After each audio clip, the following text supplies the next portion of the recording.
Okay, so really tonight we just wanted to meet together just to kind of get to know each other and talk about your transition from being an RN student to being a master's level nurse practitioner student. So can you tell me how that is going for you, making that transition from RN to potential nurse practitioner?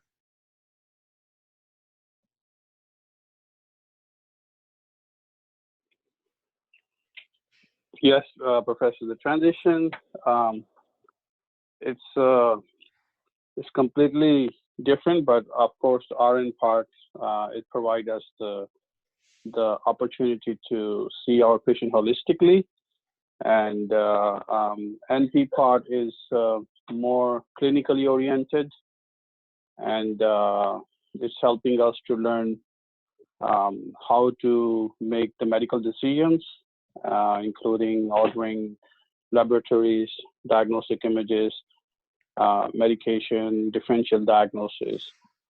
So in that side, it's like more clinically oriented. Okay, good. So how does it compare to the medical training that you had? How do you think that the medical training you received compares to what you're receiving in the nurse practitioner program, if you don't mind me asking? Yes, so it's kind of similar. It's our medical background is helping us a lot, but combining the RN part is like, we were more medically oriented, looking into the clinical aspect.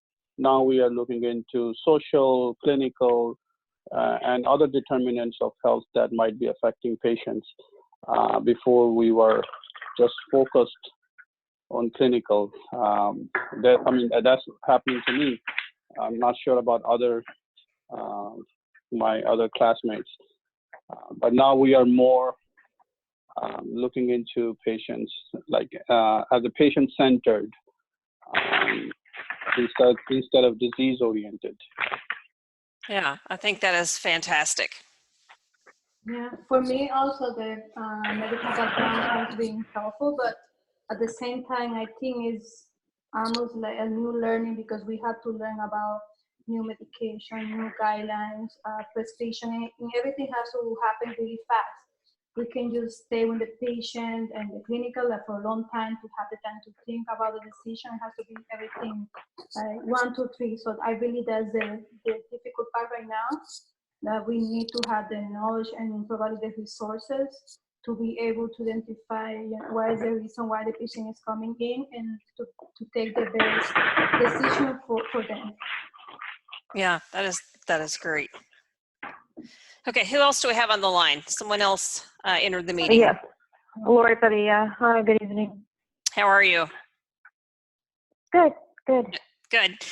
So I was just asking the other students about kind of the transition from becoming an RN to becoming a nurse practitioner student, how that transition is going for you, and if you have any comments to make about it. Nothing at this time. I do agree that all of our training is clinically focused and disease process. So everything that we're learning now does have to do with the social and cultural aspects of patient care. So when we go in, our mindset is already based on, we're already going in with a clinical diagnosis. We're going in with that mindset. And this is having us starting from signs and symptoms and working on that aspect. Okay, yeah.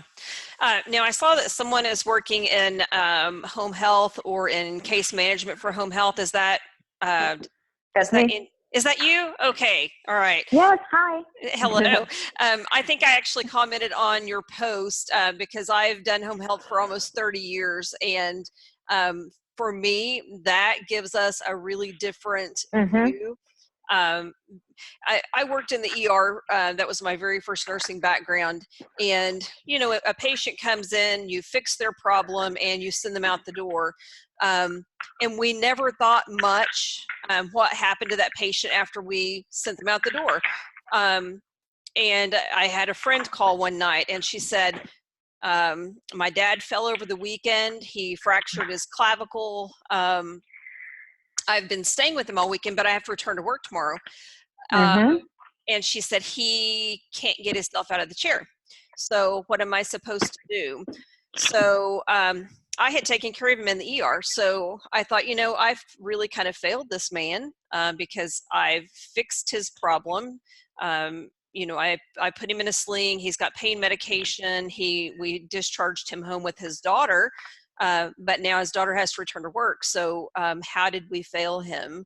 So that type of scenario made me start thinking about really the holistic approach to patients, and that our care plan is only as good as the patient can conform to it once they get home.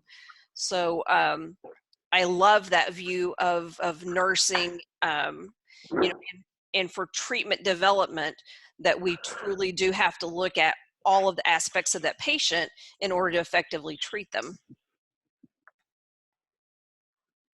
Yes, I mean, it's with the care management, what I've learned over in Essen with the home health, and now with the managed long-term care plan, the skill set that I've acquired over these past couple of years is really going to help me. Because I'm going in with that aspect in terms of falls and for both formal and informal support in the home. And now looking at, just for example, in terms of medication compliance, it's not, well, are you taking your medication or not? It's more, it's like, well, what's going on that you're not taking your medication? Right. You know, is it a language barrier? Is it money? Are you able to leave the house and get your medications? Can someone deliver it to you? So that in terms of my documentation during the clinical rotations, I see myself putting in a lot of that type of education in my documentation already. Yeah, that is fantastic. Can anyone add anything to that conversation? Yeah, I believe what Lori mentioned is very important because the practice I'm working right now, we have a very high percent of no shows in the office, and most of the time when we call the patient, we focus, you know, why the patient is not coming and there's no show. But now when they come to the office, we can go to find out what is the reason why they're missing, you know, their appointment, they're not complying with the medication. Maybe it's just something like very little, like maybe they can come in by themselves. They had a home attendant that only works like four hours a day. So no matter what we do for the patient, if we don't identify those social determinants, so the patient will not be able to come in, and we're not going to be able to make the patient be compliant with the appointment, with the medication. And it's not going to be worth the education that we give to them, because they're not going to be able to do what is necessary if they have those social barriers are not allowing them to come to the office to see their primary care provider and following their appointments. Yes, we're not addressing the root cause. Correct. And that's kind of one of the things I like about the nursing background. We truly do learn to look at that, the whole piece of it, because again, our plan is truly only effective as the patient can comply with it at home. So anything else, any other topics you all would like to discuss?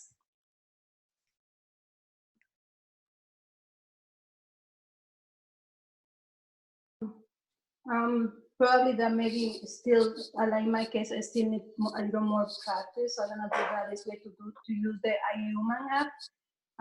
I'm not used to it yet. I make a couple of mistakes, but I think in a couple of days, then we're gonna get used to use the new app. Yeah, that is absolutely true. The more practice that you have with it, you kind of get an idea of what the writers of the program are looking for. And it does help you to focus your review of systems and how you're asking those questions to get to, again, the root cause of the problem. So yeah, take all the time that you can devote to those iHuman cases to practice. really a neat, valuable program. With the iHuman, I wasn't able to ask questions like in the past patient simulation that we had. Mm-hmm. I mean, did anyone else have that? I started asking putting in my own questions as opposed to the questions that they already had there. Are we allowed to ask our own questions, or just the questions that pop up?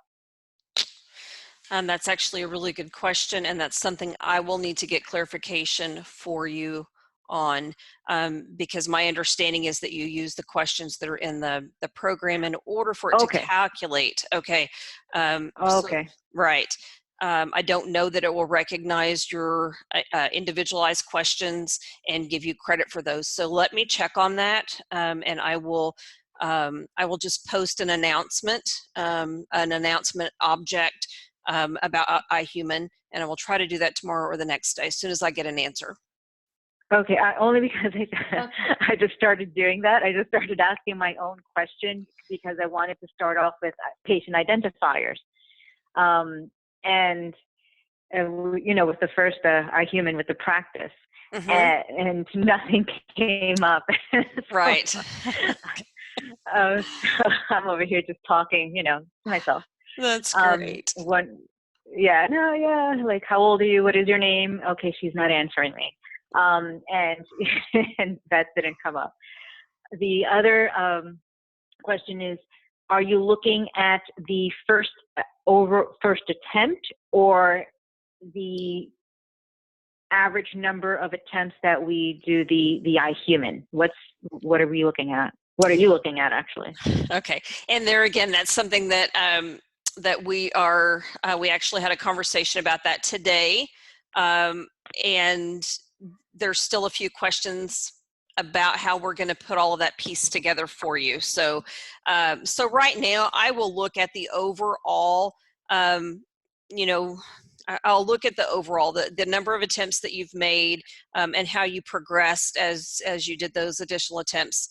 But again, that's something that we're still kind of trying to fine tune, and we will have that done real quickly. And again, anything that I learn, I can post announcements. So if you guys will just kind of look for those little objects that have been added in the weeks, I will post information for you there for clarification. But anytime you have a question, if you will email me, those emails come directly to my phone, and so I usually am very quick to get back to you. Okay, thank you. Okay, You're welcome. Thank you. Okay, is there anything else you all would like to discuss tonight? I know it's late on your side, and again, I apologize. This was my error. I teach for a program on the West Coast, and I got my times confused. So I do a lot of late night with them because they're Pacific time, and I realize that you guys are Eastern. So I apologize for the late night meeting. No. Oh, no, it actually worked out. Okay. Yeah, even for me too. I just came from my clinical rotation today, so it was a perfect time for me. Good. Yes, and I got out of work late, so I thought I actually missed it. So okay. Okay. Well, and this sort of the same thing happened to me. I was late today too. We've had a lot of storms in the area and massive flooding, and so the other nurse practitioner at my clinic has been flooded in since mid last week, so she can't even leave her home. So I was pretty double booked today, so I thought I had missed the meeting. When I started looking at the email that I sent out, I realized that one of them said Pacific time, which was the actual meeting, and the other one said Eastern time. So I may have missed a few students because of that, and again, I apologize. But anyway, I just wanted to meet you all tonight and kind of get some feeling for how you think the program's going, and make sure that everyone's kind of on track for learning and grasping that transition from RN to master's level nurse practitioner. And again, just to remind you that you can reach out to me at any time by email, and again, they come to my phone, so I typically respond, within just a few minutes. So anything that you need, please let me know. Anything I don't know the answer to, because this is my first time to teach for Franklin, and this is the first time this course has been launched, and I did have the opportunity to help in the creation part of it, but there were still a lot of kind of questions on my end about grading and specifics like that. So I will get those things clarified and get some information back to you. Thank you, Doctor. Okay. All right. Nice to meet you guys. You all have a good night. And I will leave this recorded for your classmates. All right. Thank you very much. Thank you. Good night, everyone.